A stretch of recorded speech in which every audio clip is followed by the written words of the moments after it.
Assalamualaikum warahmatullahi wabarakatuh dan salam sejahtera.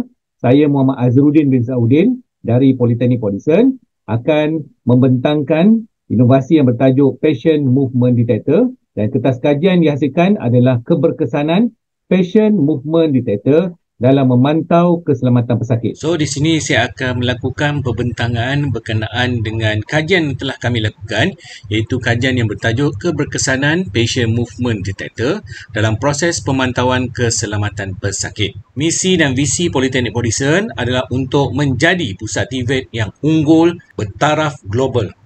Antara strategi yang digunakan bagi mencapai misi ini adalah dengan membangun dan melestarikan kerjasama pintar dengan agensi berkepentingan sama ada dalam dan luar negara. Dan pelan strategi Politeknik Port Dickson untuk 2021 hingga 2025 yang dirangka agar terdapat pengukuhan kolaborasi antara industri dan komuniti dengan pembudayaan aktiviti penyelidikan dan inovasi yang menjadi teras fokus utama kerana ia mampu memberi impak positif terhadap perkhidmatan yang disampaikan. Antara salah satu agensi berkepentingan yang dimasukkan di sini adalah Kementerian Kesihatan Malaysia. Di antara fokus perkhidmatan KKM adalah dari aspek keselamatan pesakit yang diletakkan di dalam kerangka Malaysian Patient Safety Goal 2.0 ataupun MPSG 2.0. Melalui MPSG 2.0, pencegahan insiden pesakit jatuh yang merupakan matlamat kelima dalam MPSG 2.0.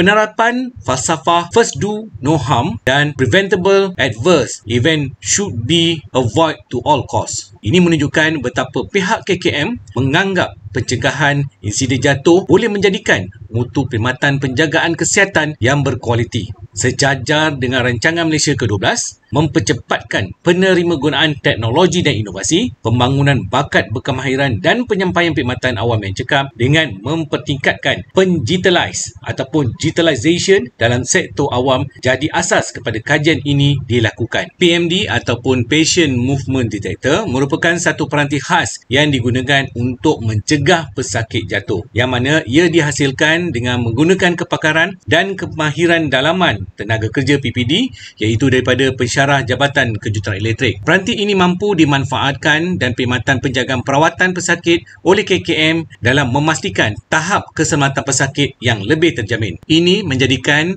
petugas kesihatan lebih cekap dalam memantau keselamatan pesakit. Seterusnya, menghindari kos rawatan luar jangka dan kecederaan akibat jatuh.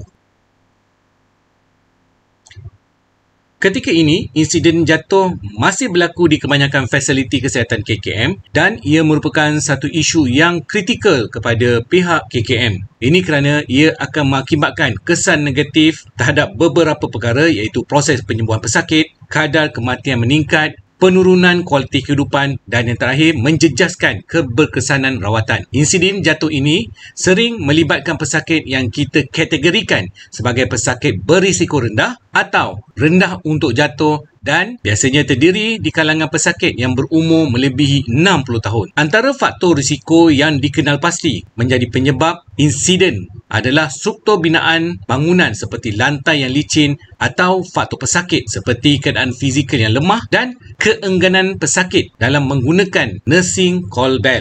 Berdasarkan kepada kajian literatur yang kami lakukan, kajian mendapati terdapat keperluan kepada peranti khas bagi membantu pemantauan keselamatan pesakit. Di samping aliran kerja proses pemantauan perlu diperkemaskan. Selain daripada itu, kelemahan sistem pemantauan juga didapati meningkatkan keberangkalian insiden jatuh. Maka objektif kajian ini adalah untuk mengkaji keberkesanan fungsi peranti PMD dalam mengesan pergerakan pesakit turun dari katil menerima rawatan di hospital. Kajian ini melibatkan dua fasa, iaitu fasa pertama adalah fasa pembangunan prototipe PMD, di mana aktiviti yang terlibat di dalam fasa ini adalah seperti berikut. Pertama, dua peringkat pembangunan prototipe, iaitu prototipe 1 dan prototipe kedua, di mana kaedah brainstorming digunakan untuk mengenal pasti reka bentuk peranti yang ingin dicipta. Peranti yang dibina perlulah memenuhi kriteria seperti mampu mengesan pergerakan, mampu mencetus isyarat amaran, mudah untuk digunakan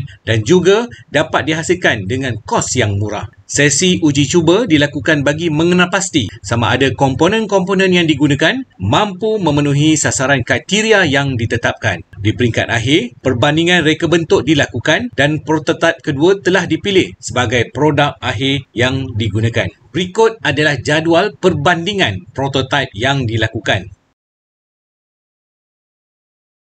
Fasa yang kedua adalah merupakan fasa pengujian PMD. PMD diuji cuba di Wad Pesakit Dalap di salah satu fasiliti KKM di Institut Kanser Negara.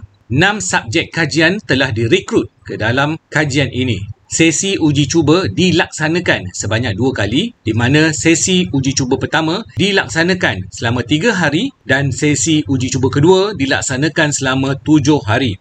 Untuk kedua-dua sesi uji cuba ini dilaksanakan dalam tempoh sebulan di IKN. PMD dipasang pada tepi kerangka katil subjek kajian bagi mengesan setiap pergerakan yang dilakukan oleh pesakit. Data seperti kekerapan PMD mengesan pergerakan pesakit, kekerapan PMD berjaya mencetus isyarat amaran dan insiden jatuh direkodkan oleh petugas kesihatan seperti jururawat dan juga doktor.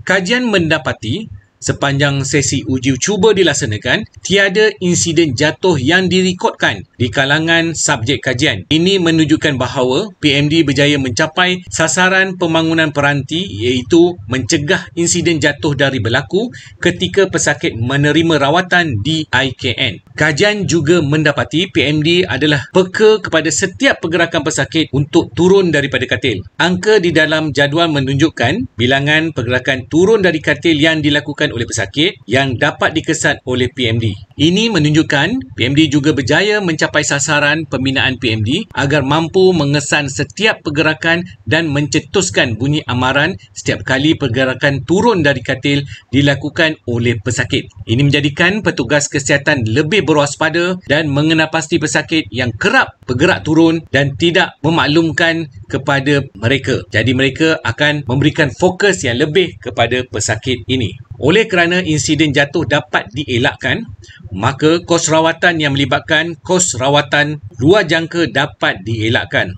Kos rawatan luar jangka ini biasanya melibatkan prosedur tambahan seperti X-ray, balutan luka, rawatan akibat tulang patah, prosedur CT scan. Ini dilakukan jika ada kecederaan kepala dan tempoh tinggal hospital yang lebih lama. Di IKN, kos rawatan luar jangka ini melibatkan pertambahan kos banyak ringgit Malaysia 140 hingga 740 sehari. Jika dilihat dari laporan insiden jatuh yang berlaku di IKN pada tahun 2021, terdapat sebanyak 61 kes yang direkodkan dan ini melibatkan kos rawatan luar jangka di antara ringgit Malaysia 8,500 sehingga 45,000. Selain daripada itu, hasil dari pemerhatian didapati beban tugas pemantauan yang terpaksa dilakukan oleh petugas kesihatan adalah berkurangan sebanyak 68%. Sebelum PMD digunakan, petugas kesihatan terpaksa melakukan pemeriksaan kesihatan pada setiap pesakit yang dijaga pada kekerapan 1 hingga 2 jam sekali. Namun, selepas PMD digunakan, mereka dapat mengurangkan kekerapan tersebut kepada 4 jam sekali. Pengurangan beban pemantauan ini memberikan kelebihan masa untuk petugas kesihatan memberi fokus kepada tugasan harian yang lain dan dalam masa yang sama, mereka tetap mampu memantau keselamatan pesakit mereka dari menjadi mangsa insiden jatuh tanpa perlu berada berdekatan dengan pesakit tersebut.